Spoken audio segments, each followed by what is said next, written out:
നമസ്കാരം. Daily news ശുഭദിനത്തിലേക്ക് സ്വാഗതം. ഇല്ലാത്ത ഒന്നിനെ തേടാതെ ഉള്ളതിൽ സന്തോഷം കണ്ടെത്തുക. ഇതാണ് സന്തോഷത്തിന്റെ രഹസ്യം. കേൾക്കാം ഇന്നത്തെ ശുഭദിന ചിന്ത. ഡെയിലി ന്യൂസ് ശുഭദിനം നിങ്ങൾക്കായി അവതരിപ്പിക്കുന്നത് ജോയ ലൂക്കാസ്. പൊന്നണിഞ്ഞ പ്രഭാതത്തിന്റെ അലകളിൽ നിറയുന്ന പുഞ്ചിരികൾ. അതെ, ഇന്ന് ആഘോഷമാണ്.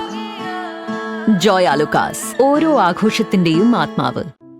ഒരിക്കൽ രാജാവ് മന്ത്രിയോട് സംഭാഷണ മധ്യേ പറഞ്ഞു, മന്ത്രി, എനിക്ക് ഇത്ര അധികം സൗകര്യങ്ങൾ ഉണ്ടെങ്കിലും ഒരു മനസമാധാനവുമില്ല. ആ കാവൽക്കാരനെ നോക്കൂ, അയാൾ ദരിദ്രനാണ്, എങ്കിലും സന്തോഷവാനാണ്. എന്തായിരിക്കും അതിന് കാരണം? മന്ത്രി പറഞ്ഞു, രാജൻ, ആ കാവൽക്കാരൻ സന്തുഷ്ടനാണോ അല്ലയോ എന്നറിയാൻ നമുക്കൊരു പരീക്ഷണം നടത്തി നോക്കാം. അങ്ങ് 99 വെള്ളി നാണയങ്ങൾ ഒരു കിഴിയിലാക്കി ഈ 100 നാണയങ്ങൾ നിനക്കുള്ളതാണ് എന്നെഴുതി ആ കാവൽക്കാരന്റെ വീട്ടുപടിക്കൽ കൊണ്ടുവയ്ക്കാൻ ഏർപ്പാട് ചെയ്താലും. ബാക്കി നമുക്ക് നാളെ കാണാം. രാജാവ് അപ്രകാരം ചെയ്തു. രാത്രിയിൽ കാവൽക്കാരൻ പുറത്തിറങ്ങിയപ്പോൾ പണക്കിഴി കണ്ടു. രാജസമ്മാനമാണ് എന്നറിഞ്ഞപ്പോൾ കൂടുതൽ സന്തോഷമായി. അതും 100 നാണയങ്ങൾ. അയാൾ നാണയങ്ങൾ എണ്ണിത്തുടങ്ങി. 99 നാണയങ്ങളേ ഉള്ളൂ.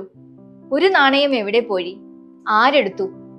അയാൾ ഭാര്യയെയും മക്കളെയും ചോദ്യം ചെയ്തു. വീടിനു ചുറ്റും പറമ്പിലും അരിച്ചുപെറുക്കി. കാണാതായ നാണയത്തെ ഓർത്ത് അയാളുടെ ഉറക്കം നഷ്ടപ്പെട്ടു. അന്ന് അയാൾ ഉറങ്ങിയതേയില്ല. പിറ്റേന്ന് രാജാവിനെ മുഖം കാണിച്ചപ്പോൾ രാജാവ് ചോദിച്ചു, എന്തുപറ്റി? എപ്പോഴും സന്തോഷവാനായി കാണപ്പെട്ടിരുന്ന താങ്കൾ ഇന്ന് അതീവ ദുഃഖിതനാണല്ലോ. കാവൽക്കാരൻ പറഞ്ഞു, പ്രഭോ, അങ്ങ് തന്ന 100 വെള്ളി നാണയത്തിൽ ഒന്ന് കാണാനില്ല. ആ ഒരു നാണയത്തിനു വേണ്ടി ഞാൻ ഇനി തിരയാത്ത സ്ഥലമില്ല. അതിനെക്കുറിച്ചോർത്താണ് ഞാൻ ദുഃഖിക്കുന്നത്. രാജാവിന് കാര്യം മനസ്സിലായി. തന്റെ അവസ്ഥയും സമാനമാണ്. സകല സൗഭാഗ്യങ്ങൾ ഉണ്ടായിട്ടും എന്തോ ഒരു കുറവുണ്ട് എന്ന ചിന്തയാണ് തന്നെ എപ്പോഴും അലട്ടുന്നത്. ഇയാളെ പോലെ ഇല്ലാത്ത ഒന്നിനെ തന്നെയല്ലേ താനും തേടി നടക്കുന്നത്? നമ്മളിൽ പലരും ഇങ്ങനെയാണ്.